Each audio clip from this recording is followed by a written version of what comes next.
Hey guys, this episode of Funhaus is brought to you by Blue Apron, the #1 fresh ingredient and recipe delivery service in the country. We have an awesome deal with them where you get 3 free meals. Find out more about that later in the episode. But first, let's check out an interview we did with director and producer Neill Blomkamp. I don't think I've ever seen anybody more dedicated to games than Neill Blomkamp. It's an order of magnitude greater than any person that I know. That's high praise. Yeah. I will not tell him you said that. Yeah. We should spend some time on here just generally dissing him as well. Yeah. That's mostly what this interview is about. Is just mostly about crashing Neill Blomkamp. We wanted to make it like just kind of like a casual chat with you two, not like interrogating you. I mean, we're pretty much starting now. So it's just like, hi Neill, thanks for joining us. Hi guys, thank you for having me. Thank you for taking time to talk to us. We're all really excited about OATS Studio and all the stuff you guys have been putting out. I just finished Firebase. Cool. Excellent short, definitely. But yeah, I kind of wanted to open up real quick since big part of this interview is just to talk about what is OATS Studio all about, because we did watch your video about what is OATS Studio and we have more questions than answers. I have a lot of questions myself, actually. I think basically what it is a place where the initial idea was just to try to create a studio that was like completely creative, essentially, and allows me and allows the people that work here to try to get as close to being creative and just sort of throwing paint at a canvas, as opposed to like overthinking it and over-intellectualizing it and making fear-based, money-based choices. The problem with that is that we're still in a situation where we're basically burning money because the business model is, very difficult to figure out. But the idea, I think, is correct, which is how do you sell stuff directly to the audience with like the way that 21st century technologies allowed you to interact with them the way that we can now. I don't know how to capitalize on that yet. I don't know whether we should just charge for the shorts. I don't know whether we should like release a feature film traditionally that pays for more shorts. So I don't really know. But I know that it's been 2 years of very creative, fulfilling stuff. I think it's really cool that you're pushing into a kind of a new medium, a new forefront because what a lot of people do is they sit on it and they go, how can this make money? Mm-hmm. They always ask that question first. How can this make money? We're making a new Transformers movie. How can it have a Chinese robot in it? Because that's where we want to get some of that audience. So it's interesting, right. But it's also like we don't have anything at stake here, and it's still kind of scary. The idea of just like jumping into the deep end of a pool, especially when it comes to movies. Well, especially when you're the first thing that's like this, because I can't think of anything else that's similar to this model that you're doing. Mm-hmm. At least because like you're kind of doing a DLC thing too, where it's like you show, here's an example of what the main thing is, and then here are the pieces, the additional assets that you can kind of go play with, right? Yeah, it's true. I mean, the fact that there's nothing to reference has actually been really difficult, and there's been a ton of discussions that Stephen St. Orno is our producer here, and my brother Mike Blomkamp is like, I guess, the executive producer at OATS.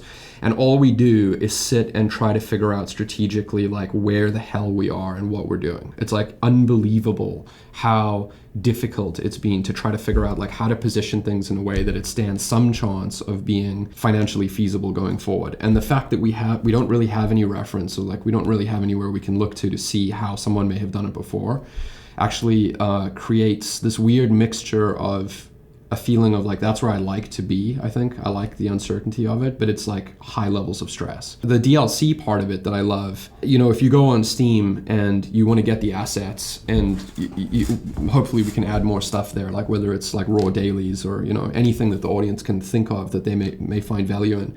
When you look on Steam and it says like more about the software, as though they're treating it like a game or a piece of downloadable software, it's like just having that word written connected to film is like unbelievably interesting to me. And even if it doesn't work and it's wrong, it's still, I love the idea of fragmenting it apart and treating it almost like an upgradable, like it's a downloadable package of maps or skins or whatever it may be, but it's like, how do you do that with film? I don't really know. I saw a lot of the comments. People were really blown away with the River God Stage 2 model, where he had this like cool like meat armor. Yeah, his meat suit. It looked like something out of like Skyrim or something really cool, where it's like, oh wow, that's really awesome. But then it's really neat to go on Steam and see, oh, it's a 9 gigabyte download. Is that just like a 3D Max file that you could just download? Yeah, it's not Max, but that's exactly what it is. It's very dense geometry model. Ian Spriggs, who's our main creature guy here, modeled that. I don't know what software he uses, but it's unbelievably dense. So like I as a user though can download that and then use that in whatever 3D program I want to? Yeah, totally. I mean, initially, I think with Raqqa, what we did was we didn't have rigged animatable characters. I think we would just we put up one of the Clume aliens in a pose. But I think for Firebase, we actually have the River God rigged for Maya. I need to catch up with Chris, who's the supervisor here, about exactly, I need to double check with him about that. But it's kind of like with each successive thing, maybe you can get it closer to allowing audiences to animate it or mess around with it. I wasn't sure if anyone even would. I was gonna say it's an interesting merger of these two worlds because new media is so much about minimum viable product. It's about can you do it with a webcam? Do you need a DSLR? And then from there, do you even need to shoot on film or whatever? It's always these steps down, and it's very interesting that you're kind of putting a bridge between those two worlds. If it were me in college or me starting out trying to make my short films and I knew that I had access to these resources, then it would have probably changed a lot of where I went in what I tried to do. So I'm genuinely curious if it's going to change the landscape of the YouTube platform or any of these platforms, because there's just going to be so many more tools out there, hopefully. Yeah, I mean, I kind of hope so as well. It's so strange to be in a situation where I just have no idea whether anyone will adopt any of it or not. I suppose that what you could summarize the whole company with and the whole philosophy initially, because I keep referencing the dumpster fire of money that we've essentially set fire to with no perceivable way of recouping. You should film that, by the way. Film that slow-mo. The fundamental basis of that decision, right, is based on if you try to attempt to just be as creative as you can be, and there must be someone out there that's going to find value in that. I'm sure a whole bunch of people are going to rip it apart and tear it apart and knock it down, and then a few people are going to be into it. So it's creativity first, just go out and just try to do the stuff that you want to do. Someone's going to find something of value in it, as opposed to looking it through, making sure it's going to make money, doing it the other way. The same applies with the DLC stuff and what you're referencing with an effect on how young want to get into film, me as a 19-year-old, people out there do with the material. It's the same philosophy. It's I'm not sure if people are going to use it. I'm not sure if it's going to work, but it comes from the same place of just a passionate approach to film. Well, you've been doing visual effects. You were 19, right, when you started? 18 or 19, yeah. Your whole timeline has been crazy because I've been following your career since District 9 and then Halo and all that, but then it's just crazy to see your earlier work that you had done with commercials and stuff like that. I wanted to ask, what's it like going through this path of starting small, working through Hollywood, and now kind of coming back to online? Do you prefer one to the other? I definitely prefer just being able to be creative. The benefits of working in Hollywood traditionally are that you get a massive canvas because there's just tens of millions or hundreds of millions of dollars behind the ideas that you can potentially make. But it comes with what you were referencing earlier about needing to make sure that all of the cash is recouped, that you're fitting into a business model that really is going to push the dollars. And that's going to affect the art. And this is the classic debate that, film is the pinnacle of where commerce and art meet. There really isn't anything else like it. So my preference would be this. If I could choose, I would choose OATS. If there's a way to make enough money with the online audience and keep doing what we're doing and scale up, make 50-minute versions of Firebase, make 2-hour versions of Firebase, make 7-minute insane pieces, make 10-minute pieces, and the audience starts to understand that it's an umbrella of kind of weird creativity from feature film scale down to weird short stuff. That's my preference. Correct me if I'm wrong, but to me it seems like a lot of your career has been proof of concept. You've made something really cool, and then you've had studios and other people see it and be like, oh man, this is awesome. We should totally work with this fella. Do you see this as being still in that kind of realm of proof of concept? Whereas, maybe there's a short that comes and then you'll work with a studio to, like a Universal to develop it or something like that, or do you think that this is more insular for you? Yeah, it's an interesting thing. I mean, I think if I can't get it to work directly with the audience, like the way that you guys interact with everyone on Funhaus, right? It's like you speak directly to them. Everybody responds to the stuff you're making. You have like a one-on-one relationship. You guys just put out whatever you want. I want to do the exact same thing. So it's like, how do you do that? The problem is each of the films is millions and millions of dollars. So is it a calling card for Hollywood where it's like, I'd really like to make Firebase into a 2-hour film? Not really. Like that wasn't the initial approach, you know? And we'd have to talk in here if someone approached us and it's like, maybe there's a way to build that model where we can still keep doing what we're doing in here, maybe, I don't know. But my feeling is you probably couldn't. It probably would change. And then it's like, that isn't what we want to do. And then we would just shut the company. Even in our situation, it's the kind of thing where once we're successful, it drew in eyes and brands that were like, hey, we would like for you guys to do what you do, but with our brand. And we'll do those things with the expectation that one of them leads to 15, 20 videos where we can do whatever we want. We're very clear with our audience that it's an ad or a paid for deal, and we try and make it as good as we can, but we also then do that with the expectation that this will finance X number of videos afterwards that we can just do whatever we want in. I suppose we're at this fork in the road where one version is OATS stays the way that it is, where we make these shorter pieces and the audience maybe pays for volume 2. So it's like volume 1 has 160 minutes. We've released about 25 minutes, I think, so far. So if everyone's seen it, everyone knows what it is now. Here's volume 2, it's $12.99 or whatever. Maybe that works, I don't know. That's a plausible way. We would need to re-raise like millions and millions of dollars to do volume 2 though. But what you're describing when you guys say that you look at a particular product and then do a video based on it and adjust the way that you're doing it slightly, for our version of that could potentially be to do a film that's a little bit more traditional that like fits in a Blu-ray case, you know, and maybe at a slightly lower budget than the other stuff that I've done that pays for volume 2. I mean, you probably shouldn't be asking us for business advice. You guys don't exist in 1986, right? Right. And Hollywood and the film studios did. So the reference would be you rather than stepping backwards. It's like Steve mentioned to me that kind of getting into the online environment and like dealing with the internet and like how reactive it was something that like you're kind of navigating now because it's newer to you, right? I mean, I know you've done online stuff like commercials, Halo short, etc. It really is tough trying to deal with the immediacy of the feedback that you're getting.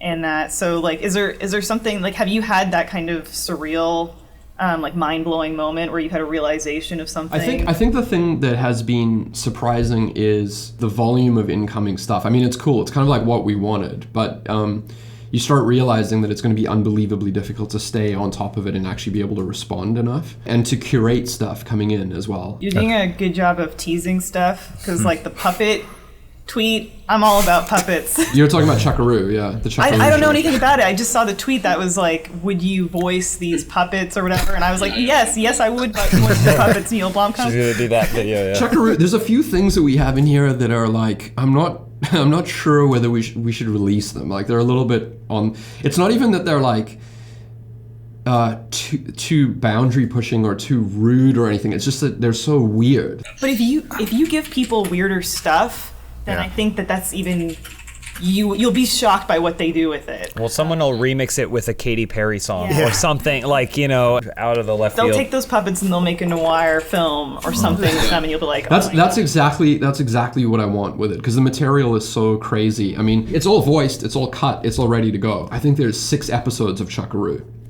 and I was looking at it and it's like, it's bizarre. Definitely episode 4, 5, and 6. I prefer to 1, 2, and 3. But it's like, that's some strange shit. And like when you show it to people, initially they're like, I don't know what to make of that, dude. That's really strange. And then a few days later, people will be like, so what happens? Like what is episode 7? Starts to churn in their mind. But I thought that the audience voicing it may be a more interesting way of using the material than us just saying what our predetermined story was. That stuff is really awesome, and the fact that you can just do whatever you want to is great with OATS.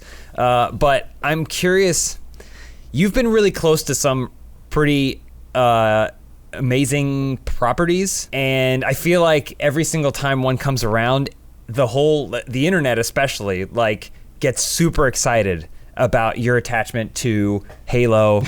You know, is this pre-Chappie or post-Chappie? Well, I mean, even think, with Alien, I think everyone was really excited to see your take on it. Yeah, still people were excited to see you apply your vision to some sort of property. I'm curious how that is for you, and I don't want to sting any nerves or whatever, but I'm just curious how it is for you, because like obviously now you're forging your own path. I feel like those kinds of things put you further away from ever doing those, the like returning to original IPs and what have you. But I'm curious how that feels for you. It's an interesting thing because the idea of some of the pre-existing concepts out there and franchises out there are amazingly appealing to me, and I love them. But what seems to have transpired, or what my track record seems to be, is like not really that good at turning those franchises into something that I've ended up working on for whatever reason. And there's a sort of dual layer to it, where on one hand you have this situation where the fans expect a certain thing, and I've started to learn that I may not be the best person. Like, I'm gonna probably do something that they initially may not like, because it's going to maybe be quite different, and I think that's dangerous territory. But at the same time, I love the material in the case of Halo and in the case of Alien, and actually like a lot of the stuff that's out there. I mean, the mythology of Star Wars, Godzilla, there's a lot of things that exist that feel like they're amazing pieces of creativity that you could go down this rabbit hole with. Like a perfect example of that, like some of my favorite films ever made are Chris Nolan's Batman trilogy, because it's not really a superhero film. It's like it's an A+++ crime saga. Like, it's incredible. When you look at something like the density of the mythology of Batman and how many characters you can pull from and how much data there is, like just day one with a fresh script, that's very compelling. It's a very, very cool place to be. So I'm sort of in a place where some material I would love to work on, but I think ultimately I probably won't, because I think it's just going to be, it's going to be more fulfilling to do this kind of stuff, I think. I'm really jazzed that you're still working, that you're still doing stuff, because all the Halo stuff, I was always like, oh, cool. I want to see what this guy is going to do. This looks amazing. And then that movie never fucking happened. So that is a perfect example of unbelievable material that you could adapt. It's like the character. I mean, Master Chief as a character is so interesting. It's funny because it's almost like a mistake, I think, in some ways, and then Bungie and everybody else just added more layers to it once they realized what they had. But the idea that he's this vessel that obviously was just an FPS like machine that allowed you to run around shooting stuff. But when you start reverse engineering that and figuring out like what they've done to him and what he's like, why is he fighting for the UNSC? Like, what purpose does, he's not even able to click into society anymore. The character is really interesting. The worlds are like unbelievable. All of the colonies that they have. So in 2006 and 2007, when I was working on that, I was really into Halo, and I think a lot of different things conspired to collapse that project. I don't think the studio was like particularly happy with me directing it as a 26-year-old back then, amongst other things. Peter Jackson, I need to credit with like massive amounts of, having any form of a career, because he got me onto Halo. And then when Halo collapsed, he basically allowed for District 9 to happen. Hey guys, taking a quick break right here to remind you that this episode of Filmhouse is brought to you by Blue Apron, who's on a mission to make incredible home cooking accessible to everyone. Blue Apron achieves this by supporting more sustainable food systems, setting the highest standards for ingredients, and building a community of home chefs. Now, personally, I use Blue Apron 3 to 4 to 7 times a week. It's pretty amazing. Jess and I use it all the time. I know Lawrence is on it, James and Elise are on it. It's one of the few services that actually educates you in cooking. It's actually pretty nice that you can work with someone else in the kitchen. It's a great thing for anyone if you happen to be in a relationship or there's just someone in your family that you want to cook with. It's a really cool exercise in just working with someone else. But I do want to talk about some of the meals that are pretty damn good that you can get for pretty much for less than $10 per person for a very, very delicious meal. There's some upcoming meals coming up, like the seared chicken and creamy pasta salad with summer squash and sweet peppers, the creamy shrimp rolls with quick pickles and sweet potato wedges, and the fresh basil fettuccine pasta with sweet corn and cabanelli pepper. And lastly, there's a chili butter steak with Parmesan potatoes and spinach. I will definitely be trying some of those, and you can too. By checking out BlueApron.com, you can get your first 3 meals free with free shipping by going to BlueApron.com/filmhouse. You will love how good it feels and tastes to create incredible home-cooked meals with Blue Apron. So do not wait. That is BlueApron.com/filmhouse, FILMHAUS. Blue Apron, a better way to cook. Thank you very much to Blue Apron for the sponsorship, and now back to the interview. Because you worked at OATS for a lot of that, right? Yeah, what happened? It was really funny. It's actually connected to the comment about working on existing IP or working on my own stuff. This is how long this has been a debate for me. Was I had done Alive in Joburg. It was not a calling card for Hollywood. I didn't think it was going to be turned into a film, but it started to. I got an amazing agent, right? I have Ari Emanuel and Phil Damacourt at WME. Ari Gold from Entourage is based on, right? Yeah. Like he's like, Ari's awesome. So I was like 25, and he's like, what do you want to do? I'm like, I want to do my own films. And he's like, okay, what do you have? And I think Phil put me in contact with Focus Films, and I actually spoke to them in New York about adapting Alive in Joburg into a film. And I came out of the meeting with them, and Ari's like, Peter Jackson wants you to fly to New Zealand to talk about doing Halo. And I was like, holy shit. And I was like, I was in this hotel room in New York, and I was like, okay, this is, I like ran it through in my head, and I was like, what's going to happen is I'm going to go to New Zealand, knowing that I've kind of made this mental commitment to only work on my own stuff. And I'm going to see Weta, and then I'm just going to forget all of that, and I'm just going to do something that pre-exists, and make Halo. And I was like, but you mustn't do that. You must just go there to look at Weta and how cool it is and meet Peter Jackson. Don't commit to doing something that isn't your own. Don't let him seduce you. Yeah, exactly. So like I landed, and then within 6 minutes, I couldn't even remember the notion of doing like Alive in Joburg. It was just like, Jesus, I need to like work on this. You were like the king, just all withered and white. And you're Yeah, exactly. Yeah. Thank you, yeah. Pretty much. It was pretty much exactly what happened. But I walked around, I met Richard Taylor, and I walked around Weta with Peter and stuff, and I was just like, I couldn't believe what he'd created down there and the level of creativity, and so I was just, that was it. And then Terry and Cassidy moved down. My family basically moved to New Zealand. We lived there for a year, worked super hard on Halo, and then the rug just got pulled out from underneath us, and that was the end of it. For me as like a Halo fan, I don't know if you read the Fall of Reach novel where they kind of like all that. There's a really lot of interesting backstory about like Chief. Like I want to see Chief as a kid. That's the stuff that we were focusing on. That's exactly what we were focusing on, and Reach, and basically like the origin story, I suppose, is the best way to summarize it. Was that like in Alex Garland's script? No, I never read Alex Garland's. I never was, somehow it just never happened. So I actually don't know exactly what was in that version. It felt mostly like an adaptation of the first game, which I don't know. I'm a big Alex Garland fan, but I imagine Microsoft said, do this, and he went, okay, I guess, when they had this novel that was pretty amazing, pretty good sci-fi, I thought, to be made into a movie of like these kids who are kidnapped at 6 years old to become super soldiers. That's a cool movie. No, it's super cool. I mean, that was definitely like, the way into it for us was exactly that. And Halsey, with the fact that those are basically her children, and everyone that dies, she's like scarring herself essentially. So I mean, yeah, there was a ton of awesome stuff in there. But no, I didn't read Alex Garland's one, and ultimately it was sort of baptism by fire for me, where it's like, you remember the 80 crew members that are working right now and like the vehicles you built and all the armor and all that shit that Weta's making? Yeah? Okay, that's all done. Pack your bags, go back to Canada. Yeah.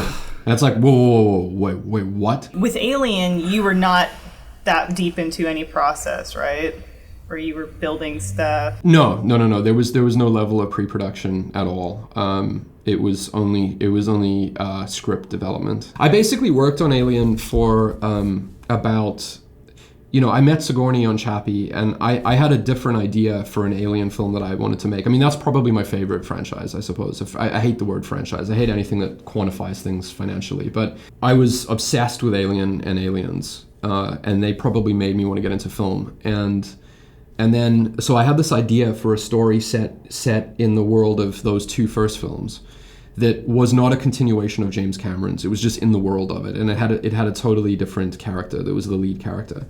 Because my assumption was Sigourney just would never make another one.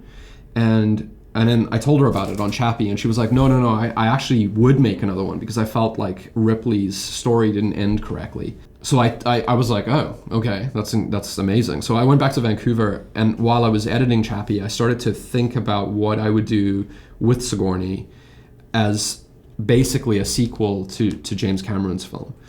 And I spent about a year working on it with only Sigourney knowing, and I hired one really awesome concept artist, and then who basically we put together essentially a script and all the artwork, and that's what I went to 20th Century Fox with, and they seemed really into it, and then Ridley came on as a producer, and then it just unraveled. It's very difficult to speak about on several levels because it's like Ridley created Alien. It was something that inspired me deeply. I got into film because of it. Everything that happened with my script and with the way the film collapsed, it's like it's hard to talk about it without it seeming like I'm kind of bashing him, which is like one of my idols to get into film. Do you know what I mean? It's a super strange psychological place, but films go down in Hollywood all the time, and it's like that's just essentially I think what happened, and it sucks for me, and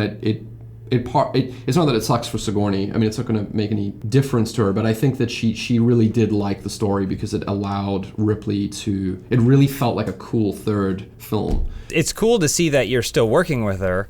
She was obviously in the first short from OATS Studios. But it's funny because Elise and I were listening to a podcast from. When was this? It would have been from a couple years ago, and they were celebrating the 20th anniversary or 25th anniversary of Alien at Comic-Con, and the whole cast was there. Yeah, it was the 30th. It was the 30th anniversary. 30th, yeah. And Sigourney was on the panel, and someone asked her a question about doing more, and she was like, well, actually, I have this amazing story, and an amazing filmmaker is going to be. She was like super and it's evident she's referring to the film that you were pitching for her and concepting out, and she seemed really excited for it. But it was bittersweet listening to that podcast and knowing the fate of it. But I'm glad that you could still extend that relationship into other things. When it became pretty evident that Alien was going to melt and burn up and disintegrate, she was like, "What? What else are you doing? Like, I'm just sort of curious." And I was like, well, we're building this extremely strange experimental studio in Vancouver, and I'm working on a bunch of these short films. And she was like, what do you mean? Like, what kind of stuff? So I sent her Raka, the script, as an example. And I think I sent her some other scripts as well, like some of the comedy ones. And the character that she plays, who is Jasper, was actually, was already cast. It was a friend of mine who was going to play her role. And she was like, this is amazing. I want to be in this. I'll just be Jasper. And I was like, okay, well, obviously the answer is yes. And then I had to phone Jason and be like, dude, Sigourney took your role. Yeah, he's like, okay. Yeah, and then my favorite part was he tried to talk me out of it. He was like, nah, it's a bad idea. But he was like, it's like really, it actually is a good idea, Jay. That's cool, because like Ripley was written neither for a man nor a woman. Yeah, it was very similar to that. Yeah, it was strange. I know you said before like that working with famous actors, like you don't care how famous somebody is. It's not really what you're into. Like, is there something different about? So, I mean, I don't even think I need to ask. Is there something different about Sigourney Weaver? Because I kind of think she's like a queen. But is there something different to you personally that? She doesn't remember this, but I think I met her in when I was doing Halo in about 2007 because she was in New Zealand for Avatar, and there was like a party at one of the houses that was like where a bunch of film people were there, and I met her and I was like, holy shit, I can't believe this is actually Ripley. And I told her, I reminded her about that later, and she was like, oh yeah, I think I remember. But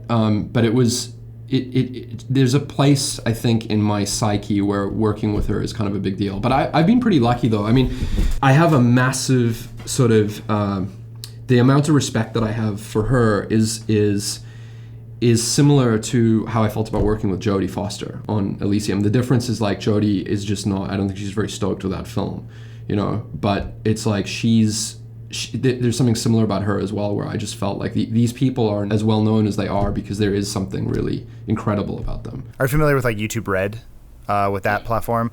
If YouTube came to you and said, here's X amount of dollars, you can cast whoever you want, would you, and say like Microsoft came to the table too and said, we want you to make a short Halo film again, go nuts. Do you think you would say yes to that? Or even if it was an online exclusive, is that something, even if it was like an Alien thing and they said, it's not going to be in theaters, it's online only, it's already paid for, you don't need to worry about anything, and it's a done deal, all you have to do is show up to set tomorrow, would you do it? But those are two separate questions though, right? The YouTube Red thing is separate from what, like you're basically saying if Microsoft came to you and said, will you do another bunch of Halo shorts that we just put online, and you can do it through OATS, that's your question essentially, right? I just mean like, what do you think of YouTube Red? Well, like it would probably be like a joint venture because Microsoft has to say yes, right? Because they own the IP. And then YouTube says, we'll bankroll it. Microsoft doesn't need to pay anything. Yeah. And they say, use your studio, and you know, we'll look at the edits, but you do your thing. It doesn't have to be a series of short films. It could be its own movie. Because, I mean, I think at this point, like Halo is a good example where Halo fever is at an all-time low. Like, and that's coming from a person who's been a Halo fan for over a decade. And like, I feel like this is. I mean, yes. The answer is yes. The answer is completely yes. Like, being creative inside this company in a way that we could connect with and merge with IP that exists already, something like Halo, but that allowed us to do it our way, which I think is more cost effective and is more creative to me. I'll do any day of the week, you know. Ironically, that's actually how we made those Halo pieces that I worked on. That's actually how they were made. It's very interesting because I'd done other commercials before, and those were totally different. Microsoft basically just deposited the budget and then we just handed them back the film. Under those circumstances, I will do a lot of stuff because it's cool. Twist, they want you to make it in 3D. And they have to be Muppets. Oh yeah? Like a puppet version of Halo. That could be interesting. I don't know if you've seen the other two Halo live action adaptations that they've done, but they've been like a giant bag of meh. Like, and they're very clean, and they're completely opposite from Landfall, from the stuff you made, and they're not that great. I have not actually seen them. I think RSA produced one of them, but no, I haven't seen them yet. Yeah, they look like they should be on the Sci-Fi Channel. If someone told me tomorrow, I said Neill Blomkamp's doing a gritty adaptation of Fall of Reach, or just a short series of like a Band of Brothers ODST style thing, I'd lose my shit. I'd be like, that's the greatest thing in the world. I don't know.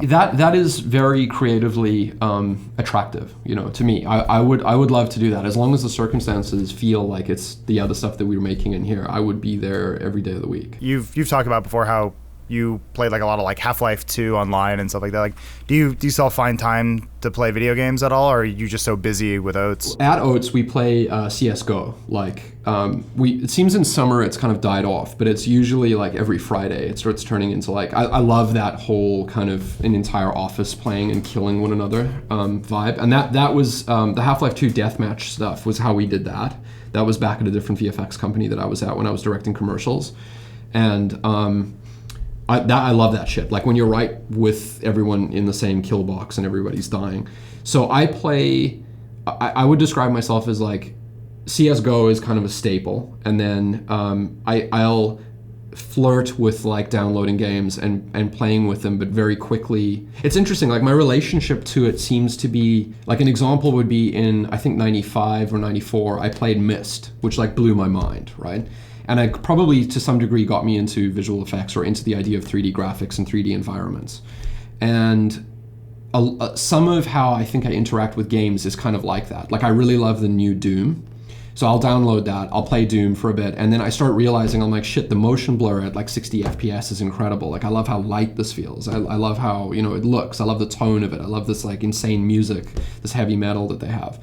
And that my interaction with it is almost like on that kind of level. Does that make sense? It's not like I'm playing it to just sort of play the campaign or whatever and then it's over. So I think I drop out of them. I kind of see what it's like and then get out of them. A new game that I just checked out that's amazing is Inside, and I think I'm like a little bit late to checking that out, but that kind of thing is incredible. I found Fez, weirdly, because it's the whole indie vibe of that. There was some strange, maybe it was the soundtrack thing that had an effect on me. I mean, it feels like in the last few years it's dropped off just because I've been so busy. I was going to say you should try Little Nightmares. Yeah. Oh yeah, if you liked Inside, this is a game that, like, even for I try and play a lot, but this is a game that stood out narratively and also visually, like in terms of what it does with like a minimal kind of visual style. It's similar to Inside, yeah. I'll check that out.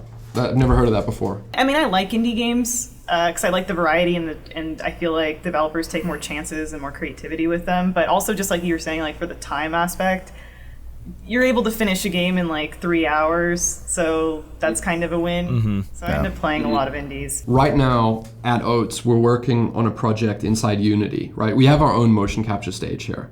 And so we've mocapped actors, we're dropping them into Unity, everything is real time. There's like an entire real time division, I suppose, of talented game artists that are essentially making this short cinematic piece that will not be a game. But the fact that it's real time, the fact that like all of the geometry and the shadows and the light and everything is happening at 60 FPS is super intriguing to me. And when you start adding sound, like three-dimensional sound, and you start building this environment that you're like putting the audience member into, that's the thing that I'm attracted to. The combination of like all senses and being placed in a world that doesn't exist except virtually. I love that. Thank you for taking an hour to talk to us about Very much. everything. Let me shout things about Halo at you. I think all of us are really excited about OATS Studio. Absolutely. And the things you're trying to do, from all sides of perspectives, being in this side of the industry, but then also with an affinity for film and the creative potential of it all. Yeah, I think just shaking things up is exciting. Yeah, I have to say thanks to you guys, because everything that we're doing requires it getting out there, and people that have reach like you talking about it is very helpful to me. So thank you. We have like a community that has so many creative and talented people in it too that send us things that they make with like they'll take things from our videos and make them, and that's a totally different scale. I'm excited for like our artists to learn about this and see if any of them pursue it. Also, I would be remiss without mentioning that one of our like biggest community members, she's been following us forever.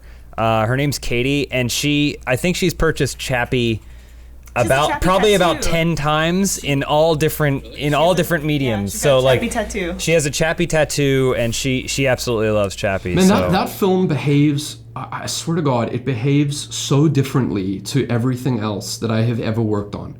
Like, I get people like privately Instagram me stuff of like Chappie tattoos like on their back and like tons and tons of shit. Have you guys seen that Chappie bike built out of that KTM motorcycle? No. Like, there's no such thing as a District 9 motorbike, you know what I mean? Or like an Elysium motorbike. It behaves, that film is like generally hated, and then it's got the most insane undercurrent of people tattooing him onto a body part. It's a very bizarre project. I do think inherently it's kind of an underdog story, but not necessarily an underdog story that everyone can relate to. But I think the people that found exactly what they were looking for in Chappie are like, they're chap heads. There's like 8 of them too. That's cool. Yeah. Well, regardless of criticism or anything, I'm glad you're doing what you want to do in a medium that you have found a way to thrive. So please just keep making cool stuff for us to watch. And okay, I'll send you the puppets. Cool. Awesome, Neill. Well, thank you so much. Thanks, guys. Okay, cool. Cheers. Thank you. Bye.